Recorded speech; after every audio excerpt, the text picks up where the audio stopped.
اللہ نے ارشاد فرمایا نساؤکم حرث لکم، تمہاری عورتیں تمہارے لیے بمنزلہ کھیت کے ہیں. حرث عربی میں کھیت کو کہتے ہیں، تو بمنزلہ کھیت کے ہیں.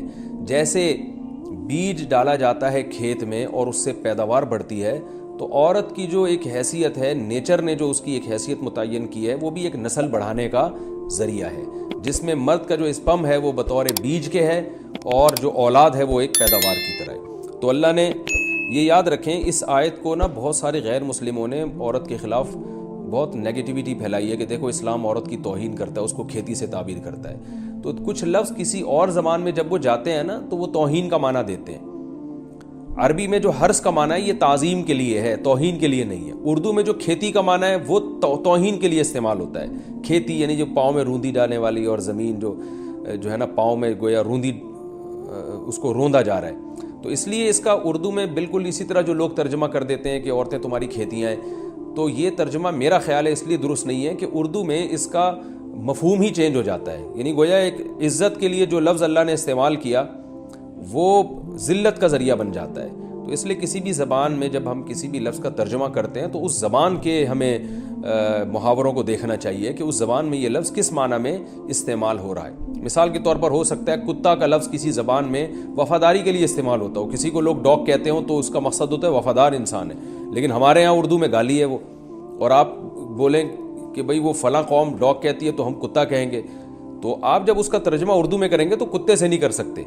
تو اسی طرح یہ عربی کا جو لفظ ہے اس میں بھی یہ چیز یعنی ملحوظ رہنی چاہیے. تو اس لیے اس کا ترجمہ کیا جائے گا تمہاری عورتیں تمہارے لیے پیداوار بڑھانے کا ذریعہ ہیں، نسل بڑھانے کا ذریعہ ہیں.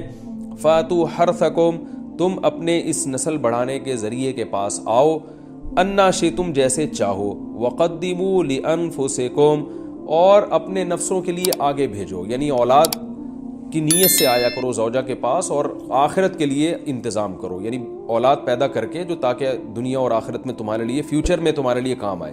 دنیا بھی داخل ہے، آخرت بھی داخل ہے.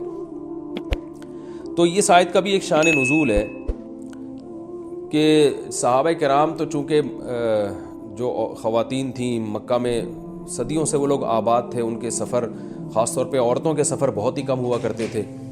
تو جب ہجرت ہوئی ہے اور جو ہے ہجرت کر کے بہت ساری صحابیات مدینہ آئی ہیں، تو مدینہ میں ان کے نکاح دوسری قوموں میں ہوئے، پھر انصار صحابہ سے بھی ہوئے. تو چونکہ تقویٰ تھا ان خواتین میں، للہیت تھی، تو بعض جگہ ایسے واقعات ہوئے کہ میاں بیوی کے جو آپس کا ریلیشن ہوتا ہے، ظاہر ہے وہ ہر قوم میں اور ہر جو ہے شخص کا مزاج دوسرے سے مختلف ہوتا ہے. تو بعض مردوں نے اس طرح سے اپنی زوجات کے ساتھ ہم بستری کی کہ ان خواتین کو پھر اشکال ہوا کہ پتہ نہیں اس طرح سے ہم بستری کرنا جائز بھی ہے یا نہیں ہے. تو انہوں نے نبی صلی اللہ علیہ وسلم سے یہ مسئلہ پوچھا کہ یا رسول اللہ، ہمارے شوہر ہمارے پاس اس طرح سے آتے ہیں تو کیا یہ جائز ہے یا نہیں. تو ان کے سوال کو بھی مبہم رکھا گیا اور قرآن نے اس کے جواب کو بھی کنایتاً بیان کیا، کیونکہ مسئلہ بظاہر حیا کے خلاف ہے. تو قرآن جب بھی کوئی ایسی بات ہوتی ہے تو اشارتاً کنایتاً اس کا تذکرہ کر دیتا ہے تاکہ مسئلہ بھی واضح ہو جائے، کیونکہ ظاہر ہے اس کی ضرورت تو قیامت تک آنے والے انسانوں کو پڑ سکتی ہے نا. یہ تو ہر میاں بیوی کا اپنا ایک ذاتی مسئلہ ہوتا ہے کہ ہمیں کس طرح سے پرمیشن ہے، کس طرح سے پرمیشن نہیں ہے. تو اللہ تعالیٰ نے بھی اشارتاً ہی اس حکم کو قرآن میں بیان کر دیا، اور قرآن میں اس لیے بیان کیا کہ تاکہ اس میں کوئی اجتہادی اختلاف کی گنجائش نہ رہے. تو اللہ نے قرآن مجید میں بیان کیا، فرمایا نساؤکم حرث لکم، تمہاری جو ازواج ہیں، تمہاری جو بیویاں ہیں، وہ تمہارے لیے بمنزلہ کھیت ہیں. کھیت کا مطلب کیا ہوتا ہے؟ پیداوار بڑھانے کا ذریعہ. تو اس میں سب سے پہلا مسئلہ تو قرآن نے یہ بیان کر دیا کہ زوجہ سے جو ہم بستری ہے وہ صرف اسی راستے میں جائز ہے جس سے اولاد ہوتی ہے، کیونکہ عورت کو اللہ نے بنایا ہے نسل بڑھانے کے لیے. تو کوئی بھی ایسا ہم بستری کا طریقہ اختیار کرنا جو نسل بڑھانے کا ذریعہ نہ ہو، یعنی وہ نیچرل نہ ہو، تو وہ حرام ہے. تو اس میں اللہ نے یہ حکم دے دیا. تو اس سے صاف یعنی حدیث سے بھی پتہ چلتا ہے اور تمام فقہاء کا اجماع بھی ہے اس آیت کی روشنی میں کہ مسئلہ تھوڑا حیا کے خلاف ہے، لیکن میرا خیال ہے بتانا ضروری ہے کہ پچھلے راستے سے عورت سے ہم بستری کرنا بالکل حرام ہے، ناجائز ہے. اور نبی صلی اللہ علیہ وسلم کی اس پہ بہت شدید لعنت ہے، بہت شدید وعید ہے.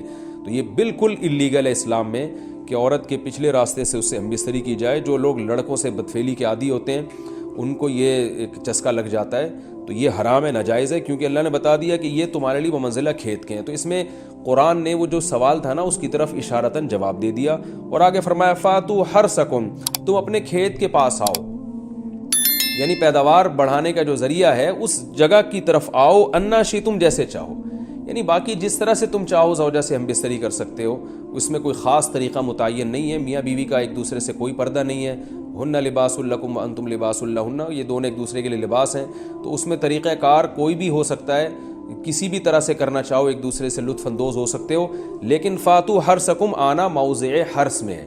حرث کا مطلب وہ اس جگہ کی طرف آنا ہے جہاں سے نسل بڑھتی ہے، کسی اور راستے کی طرف، اس سے صاف طور پر جو ہے نا وہ جو فاسق فاجر لوگوں کی جو برائی ہے، جو لڑکوں سے بدفعلی کے نتیجے میں پیدا ہوتی ہے، اس کا اللہ نے قلع قمع کر دیا کہ اس کی اسلام میں بالکل اجازت نہیں ہے۔ باقی طریقہ کار کیا ہوگا یہ تمہارے اوپر، اس کی اللہ نے تمہیں اجازت دی ہے۔ وَقَدِّمُوا لِأَنفُسِكُمْ، اور چونکہ بار بار حرث کا تذکرہ ہو رہا ہے کہ نسل بڑھانے کا، تو اس لیے اللہ نے فرمایا کہ قدموا لانفسکم، اپنی ذات کے لیے فیوچر میں انتظام کرو۔ قدموا کا مطلب آگے بھیجو اپنی ذات کے لیے سرمایہ۔ کیا مطلب؟ کہ جب زوجہ سے ہم بستری کرو تو نیت اولاد کی ہونی چاہیے، تاکہ وہ اولاد دنیا میں بھی اور آخرت میں بھی تمہارے لیے ذخیرہ بن جائے۔ تو یہ نسل بڑھانے کی بہت زبردست ترغیب ہے اس آیت میں، اور اس آیت میں اللہ نے عورت کا کہ بہت ساری ذمہ داریوں میں سے ایک بڑی ذمہ داری کا بھی بیان بتا دیا کہ عورت کو اللہ نے بنایا ہے، جو مرد اور عورت کا جو فرق رکھا ہے نا، اس فرق کی بڑی وجہ یہی ہے کہ مرد کے اسپم کو اللہ نے بیج کے طور پہ پیدا کیا ہے اور عورت کو اللہ نے زمین کے طور پہ۔ تو بیج اور زمین کے ملاپ کا بنیادی مقصد ہی نسل بڑھانا، پیداوار بڑھانا ہوتا ہے، نہ یہ کہ نسل روکنا۔ آج فیملی پلاننگ والوں نے اس آیت کی دھجیاں اڑا دی ہیں، اور جو پوری دنیا میں ایک بیہودہ قسم کی تحریک چل رہی ہے، یہ آیت بالکل اس کی نفی کر رہی ہے۔ اس لیے اللہ نے فرمایا، اچھا اللہ نے اس کا بھی جواب دے دیا کہ جو فیملی پلاننگ والے کہتے ہیں نا نسل بڑھنے سے تمہارا نقصان ہوگا، خرچے بڑھ جائیں گے، تو اللہ فرماتے ہیں قدموا لانفسکم، تمہارا فیوچر بن جائے گا، سنور جائے گا، کیونکہ اولاد پہ اتنی انویسٹمنٹ نہیں ہوتی جتنا اس کا آؤٹ پٹ ہوتا ہے۔ ان پٹ کم ہے، آؤٹ پٹ زیادہ ہے، انویسٹمنٹ کم ہے، اس کے جو پروفٹ ہے وہ زیادہ ہے، دنیا میں بھی اور آخرت میں بھی۔ تو اللہ نے فرمایا اپنے نفس کے لیے، فیوچر کے لیے انتظام کرو، بڑھاپے کے لیے انتظام کرو، تمہارے بیٹے ہوں گے، بیٹیاں ہوں گی، پوتے ہوں گے، نواسے ہوں گے، بہویں ہوں گی، یہ دنیا کا مستقبل اور آخرت کا مستقبل کیا ہے۔ جو عبداللہ بن عمر رضی اللہ تعالیٰ عنہ نے جب نکاح کا ارادہ ترک کیا تو آپ کی جو ہمشیرہ تھی حضرت حفصہ، انہوں نے فرمایا کہ نکاح کرو، تمہارے اولاد ہوگی، دنیا سے جاؤ گے تو تمہارے لیے دعائیں مانگے گی، تو یہ آخرت کے لیے ذخیرہ ہے۔ تو اس لیے اللہ نے فرمایا کہ آخرت کے لیے ذخیرہ کرو، واتقوا اللہ، اور اللہ سے ڈرو، واعلموا انکم ملاقوہ، اور جان لو کہ تم نے ایک دن اللہ سے ملاقات کرنی ہے۔ تو جتنے حکام اللہ نے تمہیں اس آیت میں دیے ہیں ان تمام حکام کو تم نے فالو کرنا ہے۔ وبشر المومنین، اور ایمان والوں کو خوشخبری سنا دیں۔